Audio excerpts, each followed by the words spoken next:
Abbaako iji koo gara kee laala hin barree maddii ormoota waan baay'ee leeyya'ee beeka ilaalee gargaarota. Abbaako iji koo gara kee laala hin barree maddii ormoota waan baay'ee leeyya'ee beeka ilaalee gargaarota. Harka koo sitti ol fudhadhee gargaarsaaf sitti wawwaadha. Abbaa koo natti gajjarimee yaaddoo koo sitti obbaafadha. Harka koo sitti ol fudhadhee gargaarsaaf sitti wawwaadha. Abbaa koo natti gajjarimee yaaddoo koo sitti obbaafadha. Eenyuudhaan beekaan kan biraa harkanya beberera akka jaallatu harka keerratti of gateera. Eenyuudhaan beekaan kan biraa harkanya beberera akka jaallattee na godhi abbaa harka keerratti of gateera.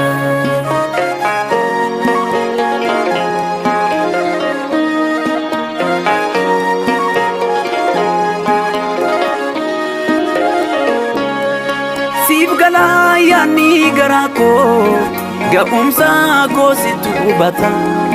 Jalqabaa koo har'a laalee diinni koo maaliif gubata. Ulaagaa sinna guchisa qooda koo eenyuun fudhatu. Garaan kee naaf orma miti wallaalummaa nan tuffatu.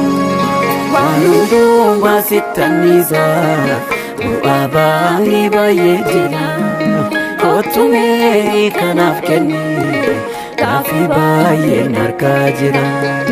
Waan hundumaa sitti annisaa bu'aa baay'ee baay'ee jira. Kottumee kanaaf kenni gaaffii baay'een harkaa jira. Abbaako ijoo gara kee laala hin barree maddii ormoota waan baay'ee leeyya'ee beeka ilaalee gargaarota. Abbaako iji koo gara kee laala hin barree maddii ormoota waan baay'ee leeyya'ee beeka ilaalee gargaarota. Harka koo sitti ol fudhadhee gargaarsaaf sitti wawwaadha. Abbaa koo natti gajjarimee yaaddoo koo sitti obbaafadha. Harka koo sitti ol fudhadhee gargaarsaaf sitti wawwaadha. Abbaa koo natti gajjarimee yaaddoo koo sitti obbaafadha. Eenyuudhaan beekaan kan biraa harkanya beberera akka jaallattee na godhi abbaa harka keerratti of gateera.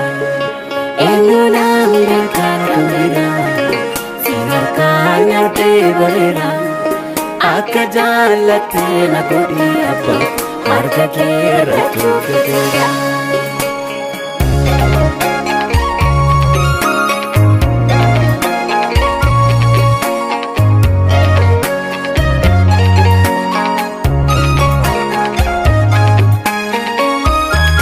Lafa onaa eebbaan qabdee baay'ee isaa keessa naanna'e. Isa baakee utuun jedhu tole gaaffii keessa koonjoon jedhe. Utumaan kakuu eeggadhu garaan koo obsaan dhowwa. Abbaa koo utuun aduftee lapheen koo baay'ee si hawwa. Abbaa koo dafii mul'adhu. Ga'oo jaallota buqqisi kan jechi nama madeesse madaagaa rakkoo fayyise. Abbaa koo dafii mul'adhu ga'oo jaallota buqqisi kan jechi nama madeesse madaagaa rakkoo fayyise.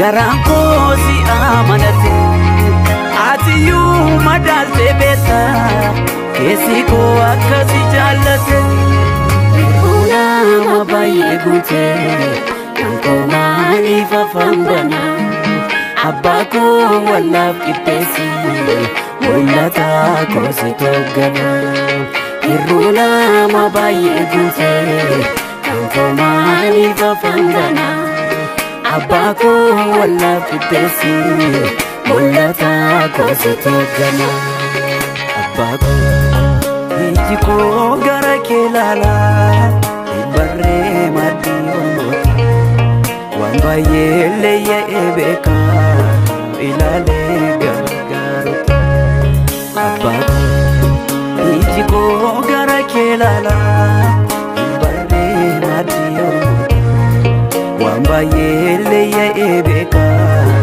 ilaalee gargaaruuta harka koo si tol fudhadhee gargaarsaaf si taawwaadha abbaa koo natti gajarime yaadoo koo si tobbaafadha harka koo si tol fudhadhee gargaarsaaf si taawwaadha abbaa koo natti gajarime yaadoo koo si tobbaafadha eenyuudhaan beekaa kan biraa si harkaa nyaadhee baleera akka jaallattee na godhi abbaa koo harka kee irratti of gateera eenyuudhaan beekaa kan biraa si harkaa nyaadhee baleera akka jaallattee na godhi abbaa koo harka kee irratti of gateera siif galaa inni cabsee aamilee koo siif galaa inni nyaatee namummaa koo siif galaa sin eeggadhaa taatarreessee mormin beekuu kaleessayyuu innoo madeesse siif galaa inni cabsee aamilee koo inni nyaatee